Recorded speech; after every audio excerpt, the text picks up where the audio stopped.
him safe on the first session? No, he has to understand the bike, not only the electronics. So electronic can help the last part of the performance, but he has to understand the bike, character of the bike, throttle response. So now at the moment the electronic is in a light version. So we don't need to push till the lap record, but he has to understand several things, and he can understand with using the throttle properly. I noticed it had the older version fairing on it. Is that just old stock that you'd rather risk on the first session? Or? Yeah, exactly. On the other side of the garage with Jack, can you give us a rundown what's happening there with his new machine? Yeah, he has a much better step of bike. He has a first version of 2019. It's not the last. I mean, it's not the one we use for the season, but it's approximately the new version. So from what he used till Sunday, last Sunday, it's a big step. Will be interesting. Listen his comment. We look forward to. Here he is out there on the Honda. How will it go? The 5-time world champion, who was smooth as silk on a Yamaha. He fought his way through a year and a half of pain with Ducati before getting to winning ways. How long will it take him to get to grips with the World Championship winning machine? Well, he's trying to join a very elite and exclusive club. Eddie Lawson on a Yamaha, Honda and Cagiva, Loris Capirossi on a Yamaha, Honda and Ducati, Randy Mamela on a Suzuki, Honda and Yamaha, and the late great legendary Mike Harewood on a Norton, MV and a Honda. The only 4 riders in history that have won Premier Class races for 3 different manufacturers. Well, this man can join that exclusive club next year. Lorenzo, of course, victorious in MotoGP previously for both Yamaha and for Ducati. And now here he is, starting a new chapter in his already illustrious career on the Repsol Honda RC213V. There have been some that have said this is a weapon, this is a bit of an animal. The 2018 Honda, certainly not as much of an animal as the 2017 Honda was. Cal Crutchlow even has said he thinks that Jorge might find this a bit of a struggle, because you remember, you cast your minds back to Austria early in the year.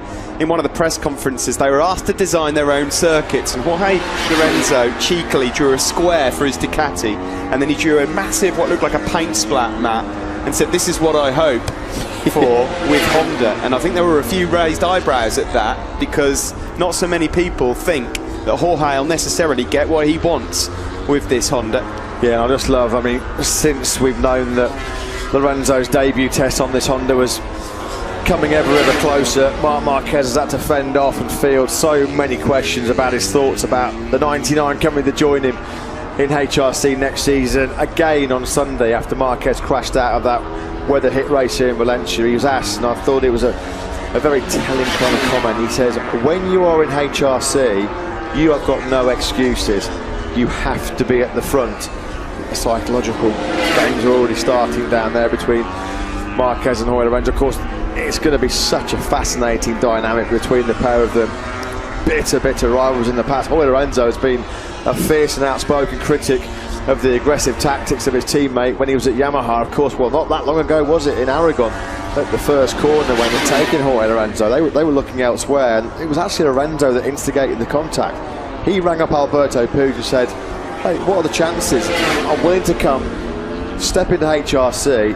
Massive pay cut, of course. HRC have got themselves a good deal. They've got a 5-times world champion, a proven, well, one of the fastest riders we've ever seen in history, for a knockdown price. Lorenzo could not go anywhere in the paddock demanding anything like, I mean, absolute fair play. That takes some serious guts, some serious commitment from Tito about just to even want to be out there. Full credit to him. It will be steady as she goes for Jorge Lorenzo. As we mentioned before, he's carrying injury. He was not at his beautiful best on Sunday or over the weekend here in Valencia. It was a 12th place finish in treacherous conditions in the end. On exactly what the strengths and weaknesses are of the Ducati. I'm sure Takeo Yokoyama the HRC project leader is going to be really keen to sit down Lorenzo in a meeting room very shortly with a blank sheet of paper and go, here you go mate, fill this in and talk us, give us all the key details of what Ducati are up to. And of course Alberto Puig would have been looking at it like this: if we take Jorge Lorenzo, all we are doing is seriously strengthening our own position, because we'll have Marquez and Jorge Lorenzo in our team, and at the same time weakening the opposition. Totally weaken Ducati. I'm not knocking Danilo Petrucci, but Jorge Lorenzo is a 5-time world champion, one of the fastest men we've ever seen. Whatever motorcycle this man has ridden in 125s, 250s in MotoGP, he's won on. It's going to be something very special. It will look real. I mean, at the moment, with a plain black bike, enough that Repsol Honda as we now join the 5-time world champion. I think what's going to be key for Jorge Lorenzo and his early progress, Stephen, how he gets to grips with this Honda quickly, it's going to be if he can get that motorcycle to work with Michelin's soft front tyre. The soft front tyre is what Jorge Lorenzo loves. You remember in Mazzano, when they scorching hot temperatures, he had to race the medium front tyre.